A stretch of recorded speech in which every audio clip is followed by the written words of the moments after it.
Number 3 اس سے بھی زیادہ تلخ، سود کی بھی ایک گنجائش اسلام میں پیدا کر دی۔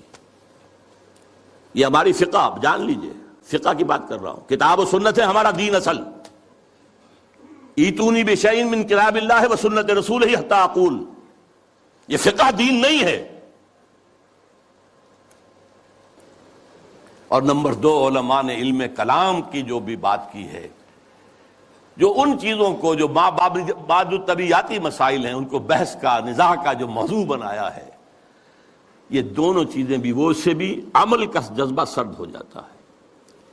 تو یہ پیسیفیکیشن جو ہے، پیسیفائی کر دینا عوام کو، طلب تقدیر ہو جانا، کوئی متغلب ہے تو کوئی بھی ہے، بھائی طاقت والا ہے، آ گیا ہے، اب تو ماننا ہے، اب تو وہی امیر المومنین ہے، اب تو اسی کا حکم ماننا ہے، الا یہ کہ وہ کفر کا حکم دے بس۔ اور یہ کہ جاگیرداری جو ہے وہ جائز ہے، حالانکہ آپ کے علم میں رہنا چاہیے، پہلا مجدد اور مجدد کامل عمر بن عبدالعزیز، انہوں نے صرف 2 کام ہی تو کیے تھے نا، کیا تجدید کی تھی؟ ابھی نہ فرقہ پرستی تھی، نہ فرقہ بندی تھی، نہ علم کلام تھا، نہ شاعرہ تھے، نہ اور لوگ تھے، کوئی بحث تھی ہی نہیں، 2 ہی چیزیں تھیں، ایک موروثی بادشاہت اور دوسرے جاگیریں، 2 ہی تو کام کیے انہوں نے کہا مجھے چونکہ نامینیٹ کیا ہے ایک شخص نے خلیفہ، میں نہیں تیار ہوں اس کو قبول کرنے کے لیے، الا یہ کہ لوگ چاہیں، لوگ کہا ہم چاہتے ہیں، ٹھیک ہے، پہلی کی بات ختم ہو گئی۔ دوسری، انہوں نے منگائی قینچی اور ساری دستاویزات منگوا لی جو جاگیریں دی گئی تھیں ان سے پہلے، اور وہ سب قینچی سے، شریڈر اس وقت تک ایجاد نہیں ہوا تھا، بڑا ورنہ آسان کام ہو جاتا، وہ قینچی سے سارے قطر قطر کے پھینک دی، کوئی جاگیر نہیں۔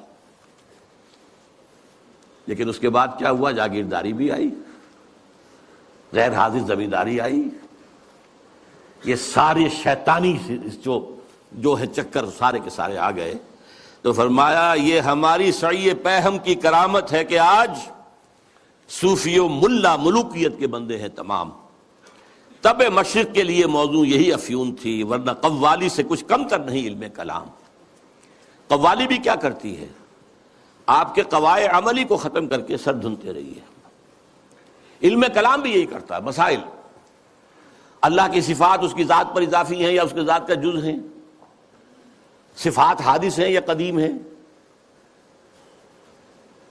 اس کائنات کا کیا ہے ربط حادث بالقدیم، یہ کائنات حادث ہے، اللہ کی ذات قدیم ہے، رابطہ کیا ہے ان کا، کیا کنیکشن ہے؟ یہ مسائل جو لا ینحل ہیں، یہ اس ماورا اس طبقے سے تعلق ہے ان تمام کا کہ ان کو حل ممکن نہیں۔ قرآن نے، حدیث نے ان کو چھیڑا ہی نہیں ہے، اپنی جگہ مسائل ہے، فلسفے میں بحثیں ہوتی ہیں، گفتگویں ہوتی ہیں، لیکن یہ کہ ان کو موضوع بنا لینا، انہی پر بحثیں ہونا۔ میں صرف تاریخی طور پر آپ کو بتا رہا ہوں، جب ترک قسطنطنیہ کا محاصرہ کیے ہوئے پڑے ہوئے تھے تو آیا صوفیہ جو ان کا سب سے بڑا چرچ تھا، بڑی مسجد ہے وہ، وہاں پر مناظرہ ہو رہا تھا کن مسائل پر؟ علماء عیسائیوں کے، ایک سوئی کی نوک پر کتنے فرشتے آ سکتے ہیں؟ حضرت عیسیٰ کی ولادت کے بعد بھی حضرت مریم کنواری رہ گئی یا نہیں؟ اور جو لاسٹ سپر میں روٹی کھائی تھی حضرت عیسیٰ نے، وہ خمیری تھی یا فطیری تھی؟ ان مسائل پر بحثیں ہو رہی ہیں آیا صوفیہ میں، اور وہاں لشکر مسلمانوں کا پڑا ہوا گھیرے ہوئے۔ یہی حال ہمارا ہندوستان میں، انگریز آ چکا ہے، بنگال سے آگے بڑھ رہا ہے، ہماری حکومتیں جو چھوٹے چھوٹے یہ ہیں سلطان بیٹھے ہوئے ہیں، نواب ختم ہو رہے ہیں، اور ہمارے علماء میں سے جو ٹاپ کے علماء، 2 جن کا میں اس وقت نام نہیں لینا چاہتا کہیں خامخواہ ایک سوء ظن اشخاص سے نہ ہو جائے، کن مسائل پر گفتگو کر رہے ہیں؟ اللہ جھوٹ بول سکتا ہے یا نہیں؟ آپ کے نہیں بول سکتا تو اس کا مطلب اللہ کل شیء قدیر نہیں ہے، اور بول سکتا ہے تو پھر اس کی وہ شان نہیں رہی باقی تنزیہی۔ اللہ کوئی دوسرا محمد بنانے پر قادر ہے یا نہیں؟ اگر ہے تو اس کا مطلب بے نظیر تو نہ ہوئے محمد صلی اللہ علیہ وسلم۔ یہ مسائل بحثیں ہوتی تھی، بڑے علماء، منطقی علماء اس پر بحث کرتے. تو یہ ہے طب مشرق کے لیے موضوع یہی افیون تھی، ورنہ قوالی سے کچھ کمتر نہیں علم الکلام. ہے طواف و حج کا ہنگامہ اگر باقی تو کیا، کند ہو کر رہ گئی مومن کی تیغے بے نیام. یہ طواف و حج کا ہنگامہ ہے، 30-40 لاکھ آدمی آ جاتے ہیں، جمع ہو جاتے ہیں. وہ اس اقبال کے زمانے میں تو شاید ابھی 2-3 لاکھ ہی ہوتے ہیں، اللہ عالم. بہرحال لیکن یہ کہ مومن کی تیغ تو بے نیام جو ہے رہ گئی ہے، ختم ہو گئی ہے. لہذا کوئی ڈرنے کی ضرورت ہی نہیں. کیوں گھبرا رہے ہیں آپ؟ کس کی نومیدی پہ حجت ہے یہ فرمان جدید؟ ہے جہاد اس دور میں مرد مسلمان پر حرام.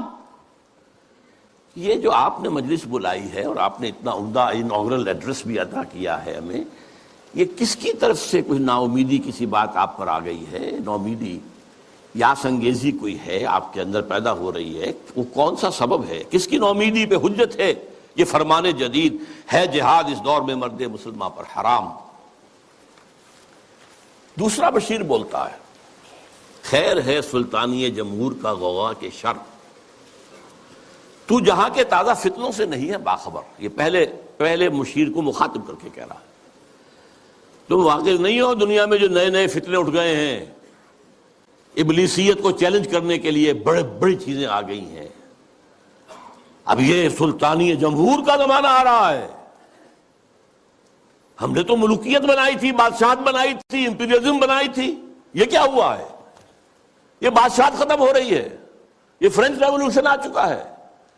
یہ کیا ہو رہا ہے؟ سلطانی جمہور، خیر ہے سلطانی جمہور کا غوغا کے شر، تو جہاں کے سارا فتنوں سے نہیں ہے باخبر. اس کے جواب میں پہلا مرشد جو کچھ کہہ رہا ہے، میں سمجھتا ہوں یہ ماسٹر پیس ہے اس نظم کا حصہ. میں ہوں باخبر، میں جانتا ہوں، مجھے بے خبر نہ سمجھو. مگر میری جہاں بینی بتاتی ہے مجھے، میں یہ پوری دنیا کو میں نے دیکھا بھالا ہے، سمجھا ہے، سمجھایا ہے. وہ مجھے بتاتی ہے جو ملوکیت کا ایک پردہ ہو کیا اس سے خطر. یہ تو ملوکیت کا ایک پردہ ہے. یہ جمہور کی حاکمیت وہی گند ہے، وہی شرک ہے، وہی کفر ہے، وہی خباثت ہے، وہی غلاظت ہے جو ایک فرد کی حاکمیت. کیا فرق پڑا؟ Why do you fear؟ ہمیں کون چیلنج کر رہا ہے اس میں؟ کسی نے خدا کی بات کی ہے؟ مگر میری جہاں بینی بتاتی ہے مجھے جو ملوکیت کا ایک پردہ ہو کیا اس سے خطر. ہم نے خود شاہی کو پہنایا ہے جمہوری لباس، جب ذرا آدم ہوا ہے خود شناس و خود نگر. یہ تو ہم نے خود بادشاہت کو یہ جمہوری لبادہ اڑا دیا ہے. اس لیے کہ اب انسان ذرا خود شناس ہو گیا ہے، کچھ اپنی حیثیت بھی سمجھنے لگا ہے، سیلف امپورٹنس، سیلف کانشسنس، خود نگر، اپنے حقوق کی بھی نگرانی چاہتا ہے. میں بھی کچھ ہوں، صرف بادشاہ ہی تو نہیں ہے. اچھا بھائی لڑو، ایک لبادہ اڑا دو، سب کے سروں کے اوپر وہ گندگی تھوڑی تھوڑی بانٹ کے رکھ دو. اور یہ ذہن میں رکھ لیجئے، علامہ اقبال کا یہ ویژن بہت گہرا ہے اور بہت عمدہ ہے. ہر کجا بینی جہان رنگ و بو، کہ از خاکش بروید آرزو، یا ز نور مصطفیٰ اورا بہاست، یا ہنوز اندر تلاش مصطفیٰ است. دنیا میں جہاں کہیں بھی تمہیں کوئی نور نظر آئے گا، کوئی خیر، کوئی بھلائی کی بات جس سے کوئی آرزو جو ہے، وہ جو کہا تھا کہ آرزو اول تو پیدا ہو نہیں سکتی کہیں، وہ آرزو امنگ پیدا ہو انسان کے اندر، یا تو نور مصطفیٰ کا ظہور ہو رہا ہے. یہ وہی روشنی ہے جو مصطفیٰ نے دی تھی صلی اللہ علیہ وسلم، یا ابھی انسان اسی نور مصطفیٰ کی تلاش میں جا رہا ہے. یہ جو ڈائلیکٹیکل پروسیس چل رہا ہے دنیا میں، یہ کشاں کشاں جا رہا ہے اسی نظام کی طرف جو محمد نے دیا تھا صلی اللہ علیہ وسلم. یہ بات تو بعد میں بھی آئے گی ذرا. اس وقت یہ ہے کہ یہ خود شناسی اور خود نگری یہ محمد کی ادا کرتا ہے صلی اللہ علیہ وسلم. یہ خلیفہ راشد نمبر 2 ہیں حضرت عمر فاروق، جن کا تاریخی جملہ ہے، ایک صوبے کے گورنر نے، غالباً ایران کے گورنر نے، حضرت سعد بن ابی وقاص تھے غالباً، انہوں نے اپنے مکان کے باہر ڈیوڑی بنا دی اور ایک پہرے دار کھڑا کر دیا. اب یہ تو نہیں کہ ہر وقت کوئی آئے اور ملنے کے لیے تیار ہو، آخر گورنر ہے، اس کا بھی کوئی پرائیویسی ہوتی ہے، ٹائم ہے۔ پرچہ نویس ہوتے تھے، انہوں نے خبر بھیج دی حضرت عمر کو کہ سعد نے یہ کام کیا ہے۔ آپ نے خط دے کر ویلچی کو بھیجا اور کہا پہلے جا کر اس ڈیوڑی کو آگ لگا دینا اور پھر میرا یہ خط دینا۔ اور خط میں کیا لکھا؟ انسانوں کو ان کی ماں نے آزاد جنا تھا، تم کون ہوتے انہیں اپنا غلام بنانے کے لیے؟ Who are you؟ تم نے انہیں اپنا غلام بنا دیا۔ یہ حریت جس کا لوہا مانا ہے ایچ جی ویلز نے، انہیں کوٹ کیا ہے، لا فضل لعربی علی عجمی ولا لعجمی علی عربی ولا لاسود علی احمر ولا لاحمر علی اسود الا بالتقوی۔ کسی عرب کو کسی اجمی پر فضیلت نہیں، کسی اجمی کو کسی عرب پر فضیلت نہیں، کسی گورے کو کسی کالے پر نہیں، کسی کالے کو کسی گورے پر نہیں، سوائے تقوی کے۔ یہ کوٹ کر کے کہتا ہے although the sermons of human fraternity, freedom and equality were said before also, and we find a lot of such sermons in Jesus of Nazareth, but it must be admitted that it was Muhammad sallallahu alaihi wasallam who for the first time in history established a society based on these principles۔ یہ ہے حریت۔ تو کہتے ہیں ہم نے خود شاہی کو پہنایا ہے جمہوری لباس، جب ذرا آدم ہوا ہے خود شناس و خود نگر۔ یہ خود شناسی اور خود نگری محمد کی عطا کردہ ہے صلی اللہ علیہ وسلم۔ کاروبار شہریاری کی حقیقت اور ہے، یہ وجود میر و سلطان پر نہیں ہے منحصر۔ یہ بادشاہ ہو ایک بیٹھا ہوا اور اس کی کوئی جو ہے میر ہو سلطان ہو، نہیں۔ کاروبار شہریاری جو ہے حکومت اور ملوکیت کی اس اصل حقیقت کچھ اور ہے۔ وہ کیا ہے؟ اگلے شعر میں بیان ہو رہی ہے۔ مجلس ملت ہو یا پرویز کا دربار ہو، مجلس ملت کانگریس، نیشنل کانگریس، پرویز کا دربار شہنشاہ کا دربار، وہ جمہوریت اور یہ ملوکیت۔ مجلس ملت ہو یا پرویز کا دربار ہو، ہے وہ سلطان غیر کی کھیتی پہ ہو جس کی نظر۔ بادشاہ تو وہ ہوتا ہے جو غیر کی کھیتیوں کے اوپر ڈر ڈال کر وہاں سے کھینچ لینا چاہتا ہو، وہاں ان کو لوٹنا چاہتا ہو، وہ بادشاہ۔ وہ بادشاہ جو ہے کبھی فرعون تھا اور کبھی نمرود تھا اور کبھی اور تھے، نماردہ تھے اور تھے، لیکن یہ کہ اب یہ ہے کہ وہ امپیریلزم کی شکل میں آیا ہے۔ پورا ایشیا کالونائز ہوا تھا اور اب تو پوری دنیا کو وہ اپنے World Bank, I M F, globalisation, TRIPS, ان کے شکنجے میں کس لینا چاہتے۔ تو نے کیا دیکھا نہیں مغرب کا جمہوری نظام، چہرہ روشن اندروں چنگیز سے تاریک تر۔ یہ مغرب کا جمہوری نظام کیا ہے؟ بڑا روشن ہے، بہت۔ ہم بھی بڑے متاثر ہوتے ہیں، دیکھیں کتنا بڑا ملک ہے، صدارت کا انتخاب ہوا ہے، کس سموتھلی وہ پچھلا ہٹ گیا، دوسرا آ گیا، کوئی خون ریزی نہیں، کوئی دنگا نہیں، کوئی فساد نہیں، کچھ نہیں۔ ہماری طرح تو نہیں ہوتا، بلکہ شکست کھانے والا فوراً جا کے مبارکباد دے دیتا ہے، بجائے اس کے کہا دھاندلی ہوئی ہے، دھاندلی ہوئی ہے، دھاندلی ہوئی ہے، وہ جو ہمارے ہاں ہوتا ہے۔ تو اب اس سے ہم متاثر تو ہوتے ہیں، لیکن سوال تو یہ ہے کہ یہ سارا نظام کیا ہے؟ یہ دنیا کو نچوڑنے کا جو نظام بنایا جا رہا ہے، اس گلوبلائزیشن کے اندر جو خباثتیں ہیں وہ ہم نہیں جانتے، اہل یورپ جانتے ہیں، اہل امریکہ جانتے ہیں۔ سیاٹل میں ہنگامے وہاں ہوئے تھے، گلوبلائزیشن کی کانفرنسز جو ہوئی ہیں۔ ڈیووس میں ہنگامہ یورپ میں ہوا ہے، پھر واشنگٹن میں ہوا ہے۔ ہمیں تو پتہ بھی نہیں کیا ہو رہا، ہماری قسمتوں کے سودے ہوتے ہیں، ہماری حکومتیں جو بھی ہیں وہ دستخط کر کے آ جاتی ہیں، اللہ خیر صلی اللہ۔ ایک اور جگہ اس جمہوریت کے بارے میں اقبال جو کہتا ہے وہی ساز کہن مغرب کا جمہوری نظام جس کے پردوں میں نہیں غیرض نوائے قیصری، دیو استبداد جمہوری قبا میں پائے کوب۔ پائے کوب پاؤں مارنا، جیسے کہ کوئی ڈانسر جو ہے وہ اپنے پاؤں زمین کے اوپر مارتی ہے یا مارتا ہے۔ دیو استبداد جمہوری قبا میں پائے کوب، تو سمجھتا ہے یہ آزادی کی ہے نیلم پری؟ کیا بتاؤں کیا ہے؟ اچھا، لیکن اب تیسرا مشیر بولتا ہے، روح سلطانی رہے باقی تو پھر کیا اضطراب؟ اگر یہ ملوکیت رہے باقی کسی نہ کسی شکل میں، روح سلطانی باقی رہے تو پھر ہمیں کوئی حرج نہیں، امپیریلزم موجود رہے تو ہمیں کوئی اعتراض نہیں۔ ہیومن ساورنٹی موجود رہے تو ہمیں کوئی اعتراض نہیں، روح سلطانی رہے باقی تو پھر کیا اضطراب ہے، مگر کیا اس یہودی کی شرارت کا جواب وہ کلیم بے تجلی، وہ مسیح بے صلیب، نیست پیغمبر ولیکن در بغل دارت کتاب؟ اب یہ کس کی طرف اشارہ ہو رہا ہے؟ کارل مارکس کی طرف۔ یہودی،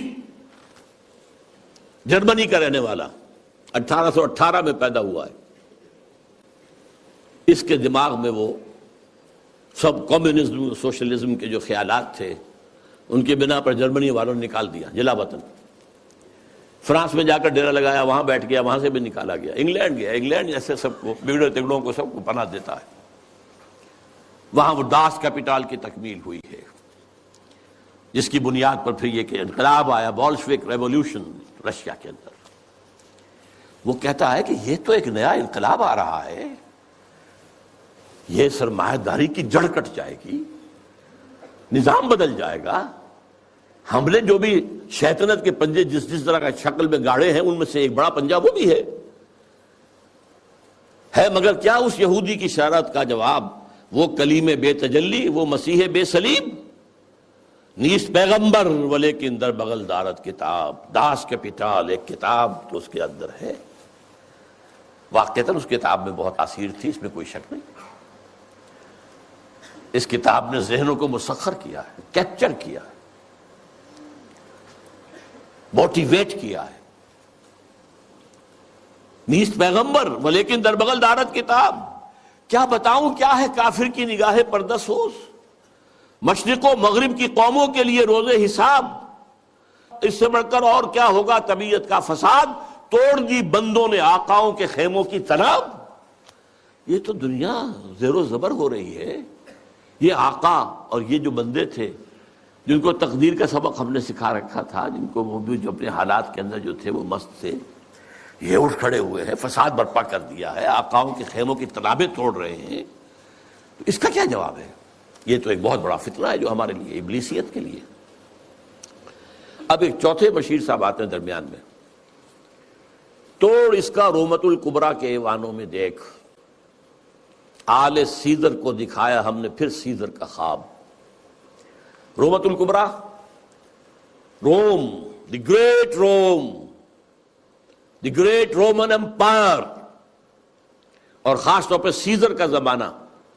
سیزر کے زمانے میں حضرت مسیح پیدا ہوئے ہیں، اور اسی کا اپوائنٹڈ گورنر پائلیٹس پونٹس جو ہے اس کے ہاتھوں ان کے خیال کے مطابق ان کو سولی دی گئی ہے۔ تو سیزر کا جو ایک خواب تھا، اس نے جو ایک بڑی سلطنت، بڑی مملکت، ایشیا، افریقہ اور یورپ کو اپنے ایک پنجے کے اندر لانے کا خواب دیکھا تھا، وہ ختم ہو گیا تھا۔ پھر مسلمان آ گئے، گریٹ آٹومان امپائر قائم ہو گئی تقریباً انہی تمام علاقوں پر جن پر یہ رومن امپائر تھی تقریباً۔ لیکن اب پھر ہم نے آل سیزر ہی کے خاندان سے، نسل سے ایک شخص کو پھر وہی خواب دکھا دیا ہے، اور وہ شخص کون ہے؟ مسولینی۔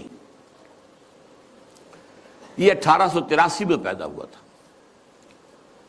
اور ایک غریب لوہار کا بیٹا تھا، لیکن اس کے اندر ایک زوم تھا کہ رومی بڑی طاقت ہے، بڑی قوت ہے، اونچی نسل ہے، اعلیٰ نسل ہے، ان کا حق ہے حکومت کرنا۔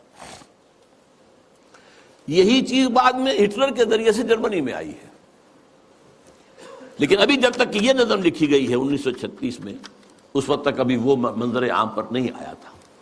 لیکن سبق ایک تھا، فاشزم، چاہے وہ مسولینی کا ہو اور چاہے وہ نازیزم ہے جرمنی کا، ایک قوم ایک نسل، لہذا ایک بڑی عظیم مملکت بنانے کا اس نے خواب دیکھا۔ شمالی افریقہ کے کئی ممالک فتح کر لیے، اس پہ بڑے بڑے اعتراض کیے یورپ والوں نے بھی، وہ تو میں بعد میں آپ کو بتاؤں گا۔ لیکن یہ ہے کہ یہ چوتھے مشیر نے کہا کہ ہم نے توڑ پیدا کر دیا ہے، کمیونزم کا راستہ روکنے کے لیے یہ فاشزم آ گیا ہے، تم گھبراؤ نہیں۔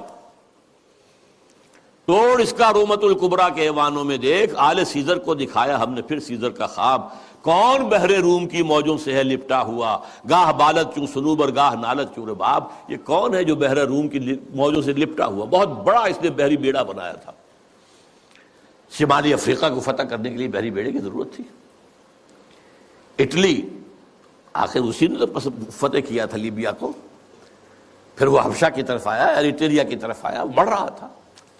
اس پر جب اعتراض ہو رہا تھا، اگرچہ اس کو تو قتل کر دیا اسی کے جو لوگ تھے اس کی پارٹی کے 1945 میں، لیکن بہرحال وہ ایک فلسفہ دے گیا تھا۔ اقبال کی ایک اور نظم ہے، وہ میں تیزی سے آپ کو پڑھ کر سنا دیتا ہوں۔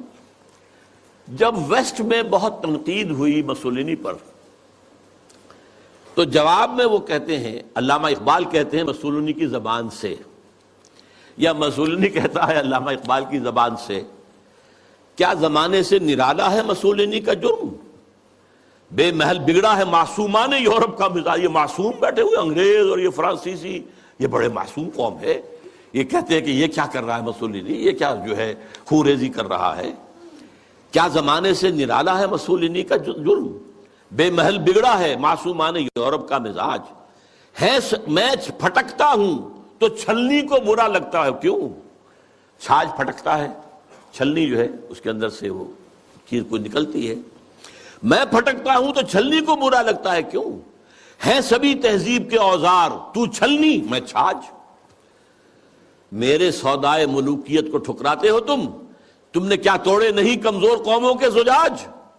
تم نے لوٹے بے نوا سیرا نشینوں کے خیام، تم نے لوٹی کشت دہقاں، تم نے لوٹے تخت و تاج۔ پردہ تہذیب میں غارت گری آدم کشی، کل روا رکھی تھی تم نے، میں روا رکھتا ہوں آج۔ یہ ہے مسولینی کا جو موقف تھا جو علامہ اقبال نے بیان کیا۔ بہرحال اب پھر تیسرا مشیر بولتا ہے، میں تو اس کی عاقبت بینی کا کچھ قائل نہیں جس نے افرنگی سیاست کو کیا یوں بے حجاب۔ میں تو کچھ زیادہ قائل نہیں ہوں اس مسولینی کی کوئی عاقبت اندیشی، یہ ہمارے کام کا آدمی نہیں ہے۔ افرنگی سیاست کو اس طرح بے حجاب کر دیا کہ تم بھی لٹیرے ہو، تم نے بھی خوریزیاں کی ہیں، تم نے بھی ملک لوٹے ہیں، تم نے بھی لوگوں کے خون چوسے، میں کر رہا ہوں تو کون سا نیا جرم ہے؟ کیا زمانے سے نرالا ہے مسولینی کا جرم؟ وہ کہتا کہ یہ تو اصل میں یہ اشتراکیت کے خلاف، یہی جو ویسٹرن کیپٹلزم ہے یہی تو اصل دفاع بن سکتا تھا، اور اسی کو مسولینی کمزور کر رہا ہے۔ میں تو اس کی عاقبت بینی کا کچھ قائل نہیں جس نے افرنگی سیاست کو کیا یوں بے حجاب۔ پانچواں مشیر اب کہتا ہے، اے تیرے سوز نفس سے کار عالم استوار، جناب ابلیس، مہاراج ابلیس، آپ کے سوز نفس ہی سے تو سارا یہ کار عالم جو ہے یہ چل رہا ہے۔ تو نے جب چاہا کیا ہر پردگی کو آشکار، تو نے جب چاہا چھپے ہوئے رازوں کو آشکار کر دیا، کھول دیا، بیان کر دیا۔ آب و گل تیری حرارت سے جہان سوز و ساز، یہ جو آب و گل کا عالم ہے، یہ زمین اور پانی، اسی سے سب کچھ بنا ہے نا۔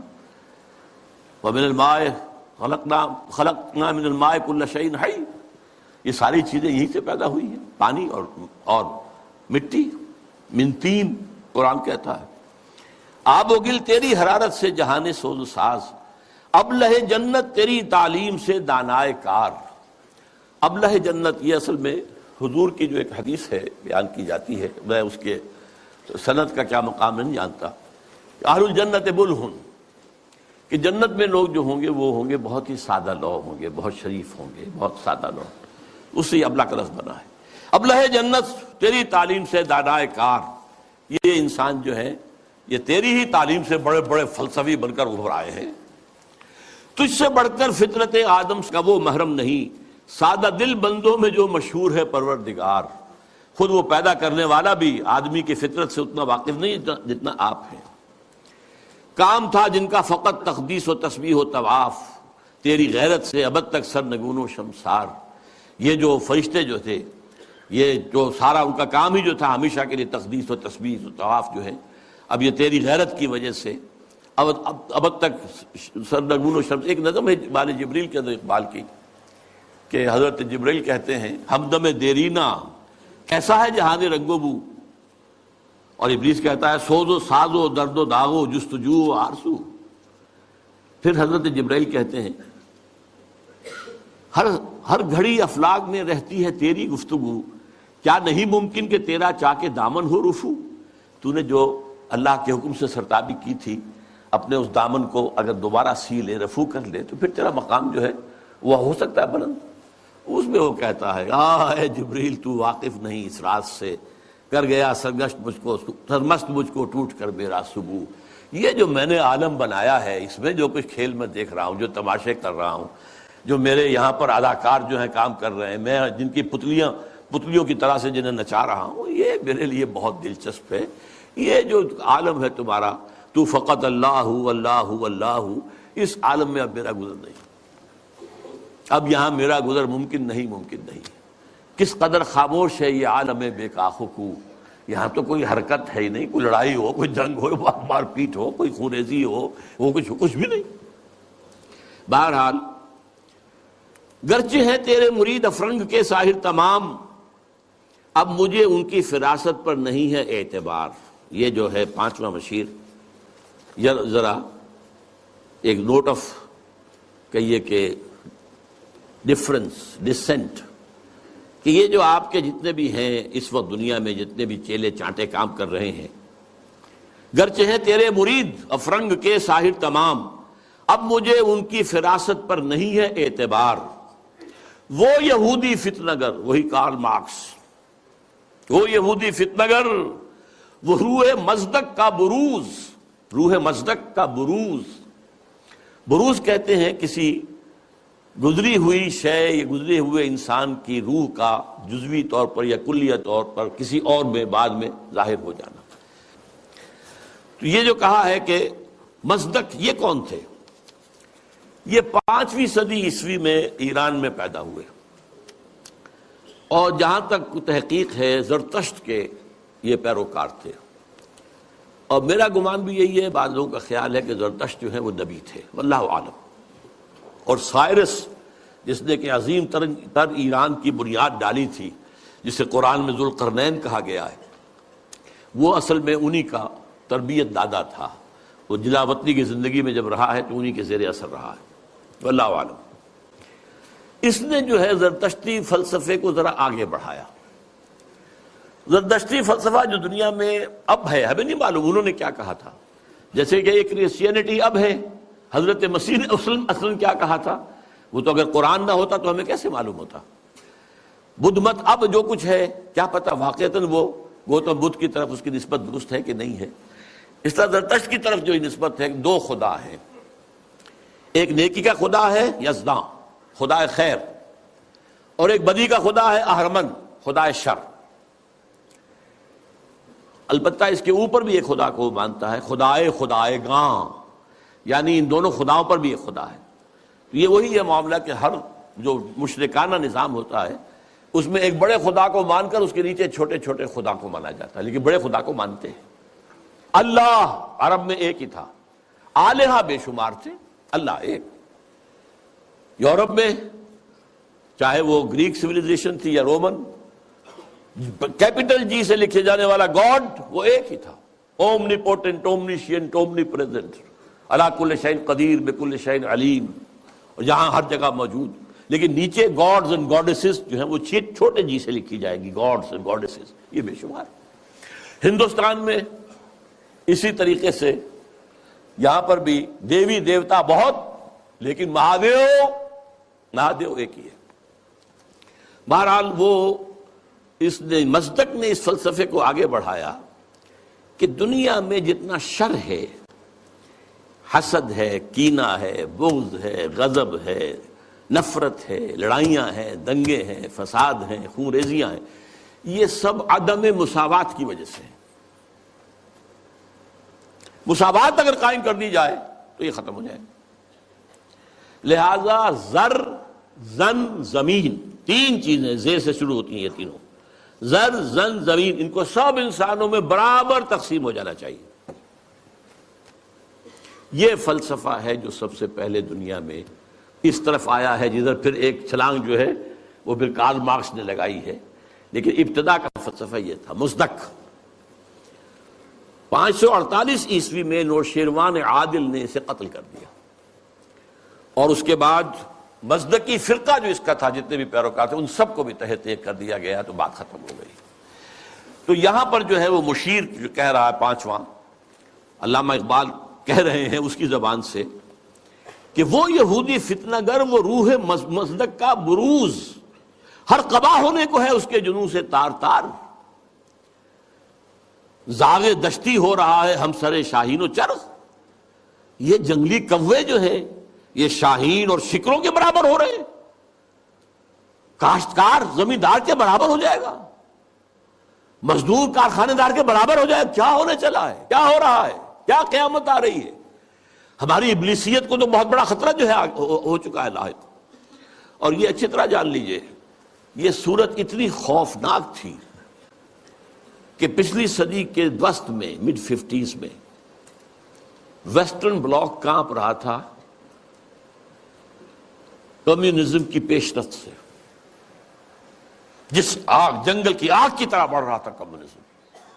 سن 1917 کا جو ریولوشن تھا، کیسے کیسے چھلانگیں لگائیں، لیٹن امریکہ میں پہنچ گیا، مڈل امریکہ، کیوبا کے اندر موجود ہے، آج بھی موجود ہے، چائنا میں آ گیا، ہندوستان میں کمیونسٹ پارٹی بن گئی۔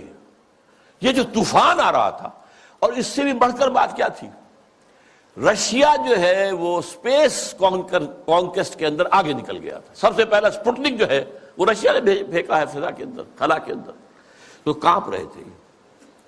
اس کے بعد انہوں نے یہ سیٹو بنائی اور سینٹو بنائی اور کیا اور بنایا، اور نیٹو بنائی سب سے بڑی، یہ سب اس کو کسی طریقے سے۔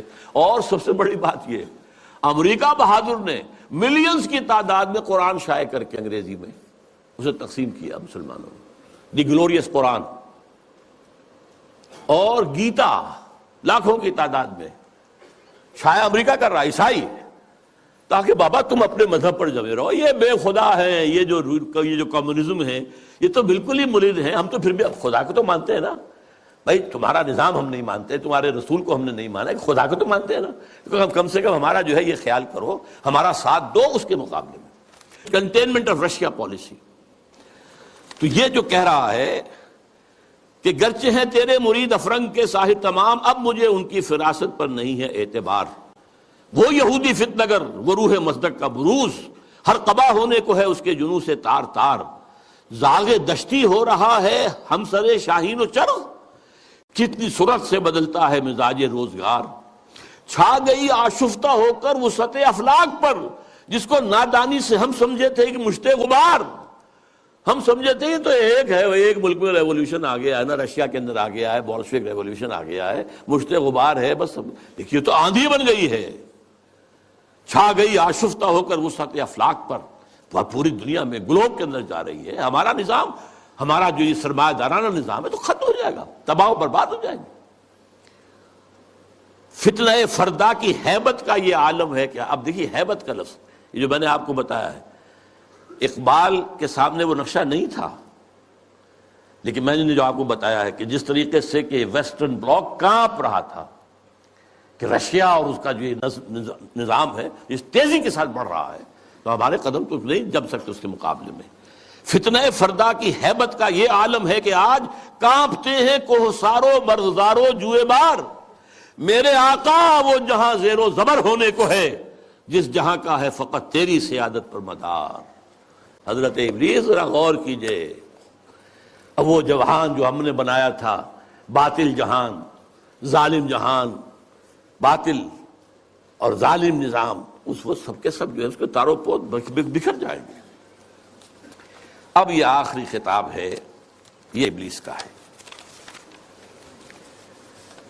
پھر وہ اپنے اسی لاف زنی کے انداز میں آغاز فرماتے ہیں، ہے میرے دست تصرف میں جہان رنگ و بو۔ یہ جہان رنگ و بو جو ہے، یہ عالم ارضی، یہ میرے دست تصرف میں ہے، میرے قدرت میں ہے، میری فوجیں ہیں، میرے کارندے ہیں، میرے چیلے ہیں، میرے شاگرد ہیں، میرے ایجنٹ ہیں، یہ سب کے سب ہیں جو اس وقت کنٹرول کر رہے ہیں کائنات کو۔ کیا زمین، کیا مہرما، کیا آسمان تو نہ صرف زمین بلکہ آسمان بھی میرے قبضے میں ہے۔ میں نے جب گرما دیا اقوام یورپ کا لہو، دیکھ لیں گے اپنی آنکھوں سے تماشا شرق و غرب و شرق، میں نے جب گرما دیا اقوام یورپ کا لہو۔ اب یہ اقوام یورپ کا لہو گرم ہوا ہے ورلڈ وار نمبر 2۔ یہ جنگ کن کے مابین تھی؟ اقوام غربی کا تھا، یورپ میں ہوئی، کروڑوں انسان قتل ہوئے۔ اور اب World War III is in the offing. سر پر لٹکی ہوئی ہے. کچھ ٹائم فیکٹر کی بات ہے، کتنا وقت لگے. یہ میرا مستقل موضوع ہے جس پر میری گفتگویں ہوتی رہتی ہیں، اس پر وقت نہیں ہوں گے زیادہ، لیکن بہرحال وہ سر پہ ٹنگی ہوئی تلوار کے مانند ہے. دیکھ لیں گے اپنی آنکھوں سے تماشا غرب و شرق، جب گرما دیا اقوام یورپ کا لہو. سب کو دیوانہ بنا سکتی ہے میری کیا امامان سیاست، کیا کلیسا کے شیوخ، سب کو دیوانہ بنا سکتی ہے میری ایک ہو. کارگاہ شیشہ جو ناداں سمجھتا ہے اسے توڑ کر دیکھے تو اس تہذیب کے جام و صبو، ذرا دیکھے تو صحیح، اس تہذیب کو کون توڑ سکتا ہے، اس کے جام و صبو کون توڑ سکتا ہے. آئے کوئی میدان میں توڑے اسے. وہ تہذیب جس کا اس وقت کے دہائی دے رہا ہے Bush, our way of life, our civilization، یہ اسلامک فنڈامنٹلزم سے اس کو خطرہ ہے. our way of life، یہی فرعون نے کہا تھا اپنے درباریوں سے کہ یہ جو موسیٰ اور ہارون دو آ گئے ہیں، یذهبا بطریقتکم المثلی، تمہاری آئیڈیل تہذیب کو ختم کرنے کے درپے ہیں، یہ تمہارے نظام کو ختم کر دیں گے. آج وہی بات جو ہے بش کہہ رہا ہے. ہماری اس تہذیب کے توڑ کر دیکھے تو اس تہذیب کے جام و صبو، دست فطرت نے کیا ہے جن غریبانوں کو چاک، مزدکی منطق کی سوزن سے نہیں ہوتے رفو. اب یہ بہت عمدہ شعر ہے کہ اللہ تعالیٰ نے جو خالق ہے انسان کا، امتیازات اس نے رکھ دیے ہیں اس کی سرشت کے اندر. میں لفظ فطرت استعمال نہیں کر رہا ہوں، یہ دو الفاظ علیحدہ ہیں. سرشت، سرشتن گودنا، یہ جو ہماری جو اینیمل انسٹنکٹس ہیں وہ سرشت ہے. جو ہمارے اندر جو روحانی تقاضے ہیں وہ ہماری فطرت ہے. فطرت اللہ التی فطر الناس علیہا، اس کی تو نسبت جو ہے ذات باری تعالیٰ کے ساتھ ہے. وَنَفَخْتُ فِيهِ مِن روحی. لیکن انسان کی سرشت کے اندر ظاہر بات ہے، جینز کے اندر کہہ لیجیے آج کی اصطلاح میں فرق تو ہے. کوئی زیادہ ذہین پیدا ہوتا ہے، کوئی غبی ہے. کچھ زیادہ جسمانی صحت والے جینز لے کر آتا ہے، کوئی بنیادی طور پر ایسے جینز لے کر آ رہا ہے کہ بیمار ہو رہا ہے، اور بیماری بھی ایسی جو لا علاج ہے. تو یہ تو فرق اور امتیاز تو رہے گا. تو یہ کوئی مزدکی منطق جو ہے، مساوات جس طرح کی اس نے تصور دیکھا تھا، اس کی سوزن، اس کی سوئی سے یہ غریبان چاک ہونے والے نہیں ہیں. اسلام نے بھی ان کو ختم نہیں کیا ہے، ان کو ایک حد میں لایا ہے. زیادہ گیپ نہ ہو جائے. ابھی ایک علیحدہ موضوع ہو جائے گا اسلام کا معاشی نظام کیا ہے. اس نے دو چیزوں کو زنجیر، دو جنوں کو زنجیر ڈال دی ہے، سود اور جوا، اور دو مزید جنسی جذبات کو بھڑکان کر کوئی آمدنی، اور منشیات کو فروغ دے کر آمدنی. چار چیزیں نکال دیجئے تو ویسٹرن کیپٹلزم اسلامی نظام بن جائے گا. Private ownership, private enterprise, personal initiative, demand and supply, hire and fire, یہ سارے اصول جو ہے، مارکیٹ اکانومی، یہ سب اسلام میں بھی ہے. بس یہ ہے کہ یہ سود کے ذریعے سے یہ جو سرمایہ کاری ہے یہ سرمایہ داری بن جاتی ہے. جیسے وہ آکاش بیل ہوتی ہے، درخت کے اوپر چھا گئی اور اس پورے درخت کی جو جتنی بھی اس کے اندر توانائی تھی کھینچ لیا اس کو، اس نے وہ پھر سرمایہ داری بن جاتی. جوا، سٹاک ایکسچینج، ایک ہینڈل جو ہے ادھر سے ادھر کیا اور کریش ہو رہا ہے، مارکیٹ کریش ہو رہی ہے، بلینز اینڈ بلینز گون، اور وہ صرف ایک لیور کو کھینچنے کی بات ہے. یہ ساری چیزیں آپ کے علم میں ہیں. دست فطرت نے کیا ہے جن غریبانوں کو چاک، مزدکی منطق کی سوزن سے نہیں ہوتے رفو. کب ڈرا سکتے ہیں مجھ کو اشتراکی کوچہ گرد،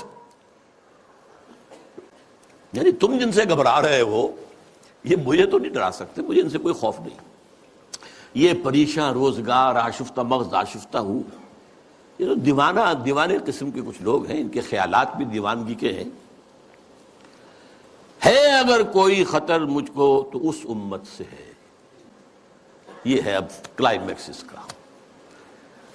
جس کی خاکستر میں ہے اب تک شرار آرزو. بہت اہم ہیں یہ الفاظ. اگرچہ دنیا میں ابھی کہیں اسلامی نظام موجود نہیں ہے. We have to admit.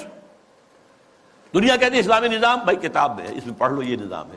وہ کہتے دکھاؤ کہیں. نہیں، سوری، کہیں نہیں ہے، کہیں آثار بھی نہیں ہے ابھی تک، تو کم سے کم نظر تو نہیں آ رہے.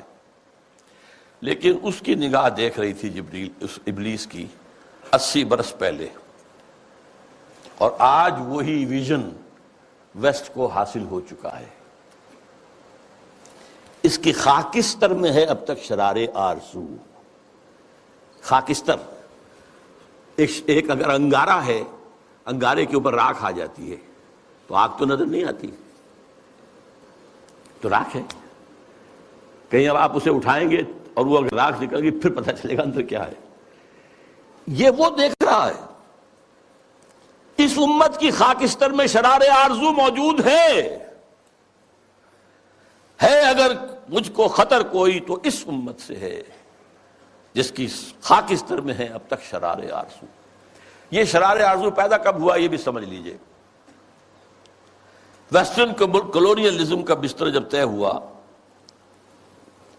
وہ نئی بساط بچھانی ہے اس کے بعد ہی. جیسے ہی ویسٹرن کلونیلزم گیا ہے، ورلڈ بینک صاحب تشریف لے آئے، اسی وقت قائم ہوئے ہیں. مالیاتی استعمار کا آغاز.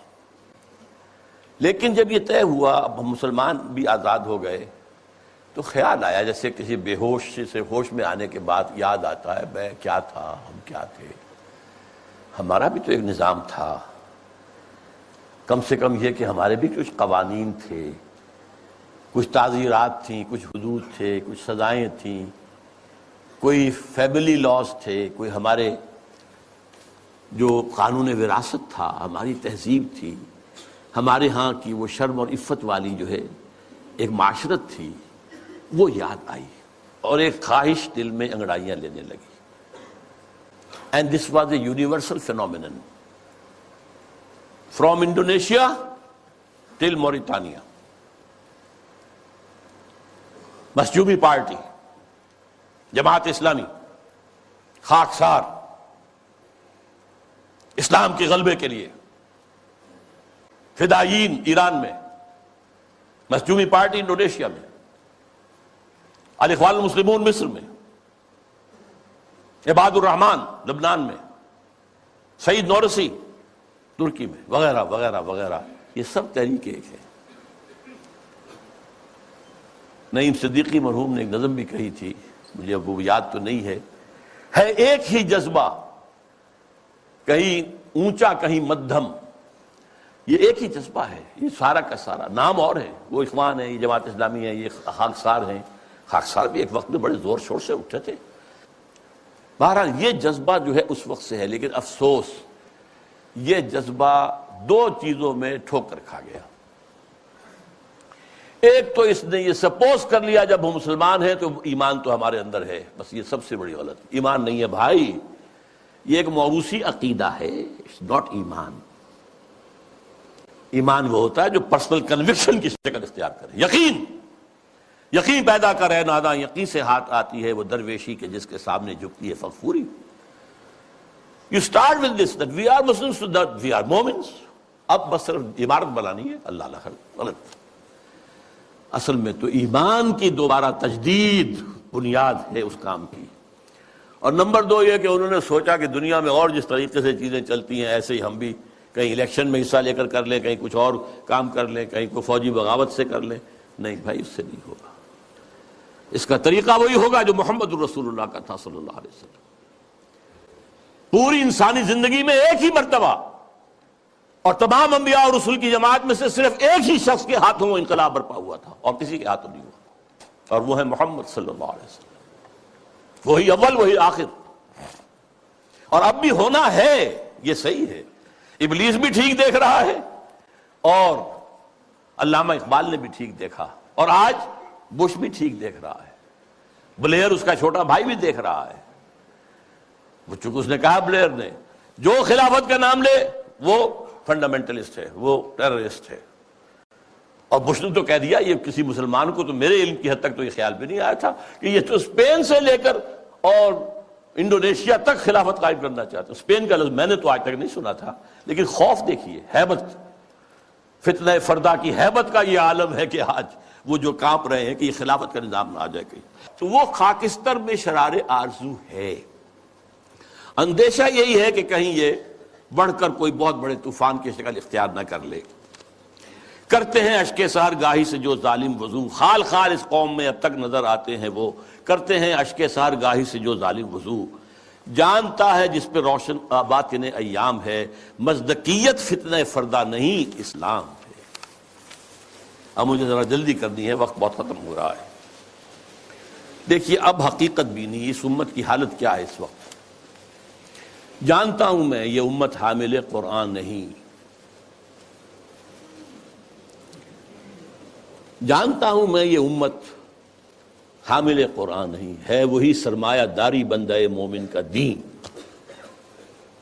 Very better 100% correct. دولت پرستی، مادہ پرستی، یہ ہر ایک کے اندر پلی ہوئی ہے، رگوں کے اندر، دلوں کی گہرائیوں میں اتری ہوئی ہے. جانتا ہوں میں کہ مشرق کی اندھیری رات میں بے ید بیضا ہے پیران حرم کی آستین. پیران حرم جو بیٹھے ہوئے ہیں، وہ جو صوفی و ملا، جو اس کو پہلے کہہ چکا ہے، صوفی ملا ملوکیت کے بندے ہیں تمام، ان کی آستین میں ید بیضا نہیں ہے. حضرت موسیٰ کے آستین میں سے ہاتھ نکلتا تھا تو وہ چمکتا ہوا ہوتا تھا، دمکتا ہوا سورج کی طرح. وہ نہیں ہے. بے ید بیضا ہے پیران حرم کی عصر حاضر کے تقاضاؤں سے ہے، لیکن یہ خوف ہو نہ جائے آشکارا شرع پیغمبر کہیں. یہ اہم ترین شعر ہے اس نظم کا.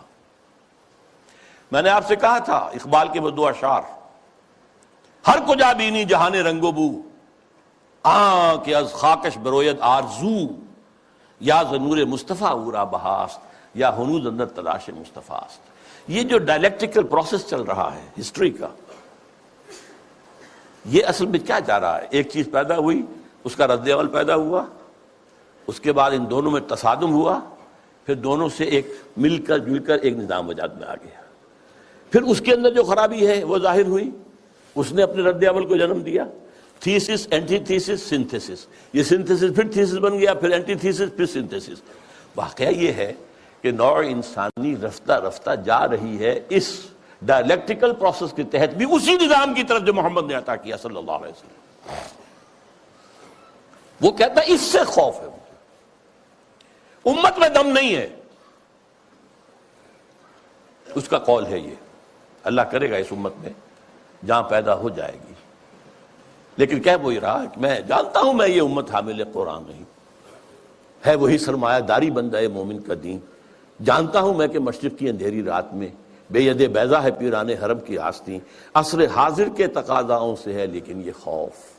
دیکھیے ملوکیت، امپیریلزم، شہنشاہیت کے جواب میں رد عمل میں انقلاب آیا فرانس کا، جمہوریت آ گئی. جمہوریت چونکہ اللہ کی ہدایت سے تو مستفید نہیں ہے، یہ تو مادہ، اندھا مادہ جو ہے وہ ایکشن ریئیکشن پیدا کر رہا ہے. اس کے اندر وہ جو دولت پرستی تھی، سود رہا، پھر انڈسٹریل ریولوشن آ گیا تو وہ سرمایہ داری بن گئی. ایک لعنت سے چھٹکارا پایا، دوسری لعنت میں گرفتار. فیوڈل لارڈ سے آزاد ہوئے، کارخانے دار اس کے غلام ہو گئے. اس کے رد عمل میں کمیونزم آیا، ایک پارٹی ڈکٹیٹرشپ آ گئی. اب وہ بھی ختم ہوا، اب کہاں آئے گا؟ اب انسان دو راہ پر کھڑا ہے، کہاں جائے گا؟ فوکویاما کہتا ہے اینڈ آف ہسٹری. تاریخ انسانی کے اندر جو سب سے اونچا مقام ہو سکتا تھا ہم حاصل کر چکے. کمیونزم کا خاتمہ ہو گیا، اب کوئی نظام ہمارے مد مقابل آ ہی نہیں سکتا. اس کا ایک جواب لکھا ہے تو ہمارے پاکستان کے ہی عابد اللہ جان، اینڈ آف ہسٹری کی جواب میں اینڈ آف ڈیموکریسی کتاب لکھی ہے. مغربی جمہوریت ختم ہو گئی ہے، مغربی جمہوریت ختم ہو گئی ہے. اس کے دلائل، اس کے شواہد تفصیل سے ساتھ اس کی کتاب کو پڑھیے. اور اب اسلام جو آئے گا سنتھیسس ہوگا، اب وہ ہوگا اسلامک جمہوریت، اسلامی سوشلزم. سوشلزم میں جو خیر تھا وہ بھی اسلام کے اندر ہے. خیر یہی تھا نا کہ ہر ایک کے لیے بنیادی ضروریات جو ہے فراہم کر دی جائیں. یہ تو اسلام میں ہے. ہم نے نہیں کیا تو ہم مجرم ہم ہیں. اسکینڈینیوین سوشلزم اپنی ٹاپ کے اوپر کھڑا ہوا ہے، لیکن اسلام کا سوشلزم اس سے کہیں آگے جائے گا. جمہوریت ٹاپ کی، جہاں ایک بوڑھی عورت جو ہے وہ ٹوک سکتی ہے امیر المومنین عمر فاروق کو رضی اللہ تعالی عنہ. ایک شخص ان سے احتساب کر سکتا ہے آپ کا کرتا کیسے بنا ہوا یہ بتائیں، کہاں سے آیا کپڑا، یہ اس کا خواب وہ تو اسلام میں ہے. لیکن یہاں جیسا کہ میں نے کہا اسلامی جمہوریت ہوگی، اللہ کی حاکمیت کے تحت عوامی خلافت، اسلامی سوشلزم ہوگا، ہر ایک کی بنیادی ضروریات کی کفالت زکوٰۃ کے نظام کے ذریعے سے. یہ نظام ہے تو اصل حاضر کے تقاضاؤں سے ہے، لیکن یہ خوف ہو نہ جائے آشکارا شرع پیغمبر کہیں. الحذر آئین پیغمبر سے 100 بار الحذر، حافظ ناموس زن مرد آزما مرد آفری. الحذر، پناہ پناہ، آئین پیغمبر صلی اللہ علیہ وسلم. یہاں اقبال نے جو کمال دکھایا ہے، دس از دی جسٹ، لب لباب. وہ آئین پیغمبر کیا ہے؟ نمبر 1 حافظ ناموس زن مرد آزما مرد آفری. اس کا جو معاشرتی نظام ہے وہ کیا ہے؟ عورت کی عصمت و عفت کی حفاظت نمبر 1. اس کے لیے 4 پردے دیے اسلام نے، 1 نہیں 4. پورے معاشرے میں ایک پردہ ہو. سیگریگیشن آف دی سیکسز، مردوں کا دائرہ کار علیحدہ ہے، عورتوں کا علیحدہ ہے. مردوں کے اسکول علیحدہ ہے، عورتوں کے علیحدہ ہے. مردوں کی کالج علیحدہ ہے، عورتوں کے علیحدہ ہے. مردوں کے اسپتال علیحدہ ہے، عورتوں کے علیحدہ ہے. سیگریگیشن. نمبر 2 گھر کی 4 دیواری کے اندر، یہ نمبر 2 پردہ ہے. باہر نکلے تو برقع لیں یا چادر لیں، چہرہ ڈھانپے، یہ 3 پردہ ہے. اور گھر کی 4 دیواری کے اندر بدن کو پورے طور پر ڈھانک کر رکھنا سوائے چہرے کے اور ہاتھ کے اور پاؤں کے. اس کے سوا عورت کے جسم کا کوئی حصہ ماں کا بھی بیٹے کی نگاہ میں نہ آئے، بہن کا بھائی کی نگاہ میں نہ آئے، بیٹی کا باپ کی نگاہ میں نہ آئے. ورنہ کیا نہیں ہو رہا آج؟ انسیسٹ نہیں ہو رہا آج؟ کتنا ہو رہا ہے یورپ میں، اور آپ کے ہاں کتنا کچھ ہو رہا ہے. حافظ ناموس زن مرد آزما، مرد کے لیے چیلنج ہے. تمہارا کام ہے، معاش کی پوری ذمہ داری تمہارے سر ہے، عورت کے سر نہیں ہے. اس کی کفالت تمہارے ذمہ ہے. یو ہیو ٹو سپورٹ ہر. اور اولاد کی ساری کفالت تمہارے ذمہ ہے. شادی کرو گے مہر تم دو گے، عورت لے گی. شادی کا خرچہ تم کرو گے، دعوت تم دو گے ولیمے کی. عورت کے والوں کی، لڑکی والوں کی طرف کوئی نہیں. This is the challenge to the males. حافظ ناموس زن مرد آزما، چیلنجنگ. اور دفاع جو ہے ملک کا وہ اصل میں تمہاری ذمہ داری ہے. یہ ٹھیک ہے کسی آخری وقت میں آ کر اگر ہوم ٹو ہوم فائٹنگ ہو رہی ہو، اسٹریٹ فائٹنگ ہو رہی ہو، عورتیں بھی آئیں میدان میں، ٹھیک ہے، لیکن نہیں، بنیادی طور پر نہیں. اسی سے مردانگی پیدا ہوتی ہے. نمبر 2 موت کا پیغام ہر نوع غلامی کے لیے. نہ کوئی فخفور و خاکہ، نہ گدائے رہ نشین. کوئی غلامی نہیں، کوئی حاکم نہیں، کوئی محکوم نہیں. اللہ حاکم، تم سب محکوم. کونوا عباد اللہ اخوانا. سیاسی سطح پر تم سب برابر ہو، بالکل نو ڈسکریمنیشن. کرتا ہے دولت کو ہر آلودگی سے پاک و صاف. دولت کے اندر جو گندگیاں آ جاتی ہیں ان سے پاک و صاف کرتا ہے آئین پیغمبر. زکوٰۃ بھی نکالو اس میں سے، صدقات بھی نکالو اس میں سے، پاک کرو اس کو. اور منعموں کو مال و دولت کا بناتا ہے امی. یہاں تو منعموں کر کیجئے.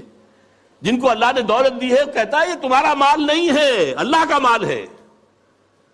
این امانت چند روزہ نزدماست، در حقیقت مالک ہر شے خداست. یہ تو امانت ہے. جو مالک ہے اس کی مرضی کے مطابق تصرف کرو گے. اور اس سے بڑھ کر کیا فکر و عمل کا، اس سے بڑھ کر اور کیا فکر و عمل کا انقلاب. بادشاہوں کی نہیں، اللہ کی ہے یہ زمین. دیکھ خدایا یہ زمین تیری نہیں، تیری نہیں، تیرے آبا کی نہیں، تیری نہیں، میری نہیں، اللہ کی زمین ہے. اصول کیا ہے؟ کوئی بنجر زمین کہیں پڑی ہے، جو اس کو قابل کاشت بنا لے گا وہی مالک ہو جائے گا. اور اگر کاشت نہیں کرے گا 3 سال اگر گزر گئے تو ختم، ملکیت ختم. اور جس کی زمین ہے خود کاشت کرے. یہ میں پہلے بیان کر چکا ہوں. امام ابو حنیفہ، امام مالک دونوں کا موقف ہے. اب کیا کہہ رہا ہے دیکھیے، چشم عالم سے رہے پوشیدہ یہ آئین تو خوب. یہ آئین انسانوں کے نگاہوں کے سامنے آنا نہیں چاہیے. اسے روکو. ذرا سی جھلک دکھانے کی امید ہو گئی افغانستان میں اس ابلیس اور ابلیس کے چیلوں نے نپ دی ایول ان دی بڈ، ختم. جھلک ہو گئی تھی، تھوڑی سی جھلک تھی. پورے افغانستان میں امن و امان ہو گیا تھا. یہ غنیمت ہے کہ خود مومن ہے محروم یقین. ہمارے لیے یہ بات ہے قابل اطمینان کہ مومن ہی کو یقین نہیں ہے کہ میرے پاس یہ نظام ہے، یہ نظام واقعی اچھا ہے. یہاں تو کہتے ہیں سود کے بغیر کوئی نظام چل ہی نہیں سکتا، معیشت کا کوئی نظام ممکن ہی نہیں ہے. یہ ہمارے ہاں سب کہتے ہیں. وہ سارا نظام جو ان کا جو ہے وہ جادو وہ ہے جو سر چڑھ کر بول رہا ہے یہی بہتر الہیات میں الجھا رہے، یہ کتاب اللہ کی تعویلات میں الجھا رہے. اسی میں لگائے رکھو اسے، اس میں یہ مفہوم اور اس کے اندر یہ مفہوم اور اس میں سے نکالو اور بال کی کھال اتارو، اس میں لگائے رکھو. توڑ ڈالے جس کی تکبیریں تلس میں ششجہات، ہونا روشن اس خدا اندیش کی تاریک رات. یہ خدا کا تصور رکھنے والا جو ہے، اس کی رات جو تاریک ہے وہ کہیں روشن نہ ہو جائے، صبح نہ طلوع ہو جائے، کیونکہ پھر اس کی تکبیریں جو ہیں ششجہات، 6 جو ڈائمنشنز ہیں ان سب کو جو ہے توڑ کے رکھ دے گی. اب وہ مسائل کیا ہیں جن میں الجھاؤ؟ یہ اقبال کے خاص زمانے کے مسائل تھے. ابن مریم مر گیا یا زندہ جاوید ہے؟ حضرت مسیح فوت ہو چکے، سولی چڑھ چکے، یا نہیں آ کر کشمیر میں دفن ہو گئے، یا کیا ہوا؟ ابن مریم مر گیا یا زندہ جاوید ہے؟ ہیں صفات ذات حق حق سے جدا یا عین ذات؟ یہ میں پہلے گنوا چکا ہوں آپ کو. آنے والے سے مسیح ناصری مقصود ہے یا مجدد جس میں ہو فرزند مریم کے صفات؟ وہ جس کے آنے کی خبر دی گئی ہے وہ وہی عیسیٰ ابن مریم ہوں گے، مسیح ناصری، جیزس آف نازرت، یا یہ کوئی مجدد ہوگا جس کے اندر مریم، فرزند مریم کے صفات؟ یہ سارے مسائل اس زمانے میں قادیانیت نے بڑے زور اور شور کے ساتھ کھڑے کیے ہوئے تھے. آج آپ نہیں جان سکتے جس قدر یہ چیزیں جو ہیں مسلمانوں میں، کم سے کم ہندوستان میں اور خاص طور پہ پنجاب کے اندر، جس تیزی کے ساتھ یہ پروان چڑھی ہے. اور قادیانیت جو ہے جنگل کی آگ کی طرح پھیل رہی تھی اس وقت. اس لیے کہ غلام احمد قادیانی نے کچھ مناظرے سر کیے تھے، کچھ عیسائیوں کو شکستیں دی تھی، کچھ آریاؤں کو شکستیں دی تھی. وہ سب کے جو ہے آنکھوں کا تارا تھا. خود اقبال نے تعریف کی غلام احمد قادیانی کی، لیکن پھر اس کے بعد ان کو کافر قرار دیا. اور جب انہیں پوچھا گیا کہ یہ کیا معاملہ ہے، آپ نے پہلے تو تعریف کی تھی، تو کہا only stones do not change. یہ فتنے ان کے اٹھائے ہوئے الفاظ ہیں. اس وقت میں ہے کلام اللہ کے الفاظ حادث یا قدیم، امت مرحوم کی ہے کس عقیدے میں نجات؟ کیا مسلمان کے لیے کافی نہیں اس دور میں یہ الہیات کے ترشے ہوئے لات و منات؟ تم اسے بیگانہ رکھو عالم کردار سے، تاب سات زندگی میں اس کے سب مہرے ہوں مات. خیر اسی میں ہے قیامت تک رہے مومن غلام، چھوڑ کر اوروں کی خاطر یہ جہان بے ثبات. ہے وہی شعر و تصوف اس کے حق میں خوب تر، جو چھپا دے اس کی آنکھوں سے تماشائے حیات. ہر نفس ڈرتا ہوں اس امت کی بیداری سے میں، ہے حقیقت جس کی دی کی احتساب کائنات. مست رکھو ذکر و فکر صبح گاہی میں اسے، مختتر کر دو مزاج خانقاہی میں اسے. یہ اس کی آخری جو ہے ہدایات ہیں. میں اس کے ساتھ ہی ابلیس کا فرمان اپنے سیاسی فرزندوں میں نام وہ بھی لے کر آیا تھا، لیکن اب وقت نہیں ہے. اب جو دوسرا حصہ تھا میری گفتگو کا، وہ جماعت جو بنانا چاہتے تھے علامہ اقبال، وہ جو میں بیان کر چکا ہوں، ایسی جماعت جس میں پریکٹسنگ مسلمز ہو، اسلام کو پہلے اپنے وجود پر نافذ کریں پھر میدان میں آئیں، اور بیعت کی بنیاد پر، امارت کی بنیاد پر نظام ہو. یہ الیکشن کے ہنگامے جو ہیں، جس کو اقبال نے کہا ہے کہ یہ کھیل جو ہے، یہ سارا جو انتخابات وغیرہ کا ہے، اس سب سے ہٹ کر ایک انقلابی جد و جہد جو ماخوذ اور مبنی ہوگی منہج انقلاب محمدی پر صلی اللہ علیہ وسلم، جس طریقے سے حضور نے کیا ہے، اس کے مطابق انقلابی جد و جہد کا برپا کرنا، یہ ہے اصل میں وہ ضرورت جس کے تحت بہرحال ہم اپنی سی کوشش کر رہے ہیں. آپ بھی سوچئے، غور کیجئے، فکر کیجئے. اللہ تعالیٰ مجھے اور آپ کو خیر کی توفیق دے. اقول قولی ھذا واستغفر اللہ لی ولکم ولسائر المسلمین. ستا اٹھ کے کوئی خوش ہوندا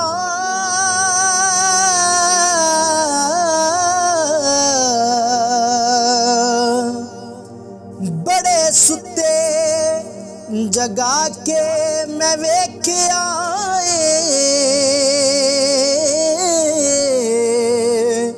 اوے کتے جیا نہیں کوئی وفادار ڈٹھا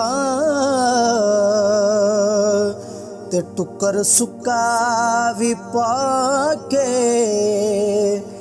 ویکھ آئے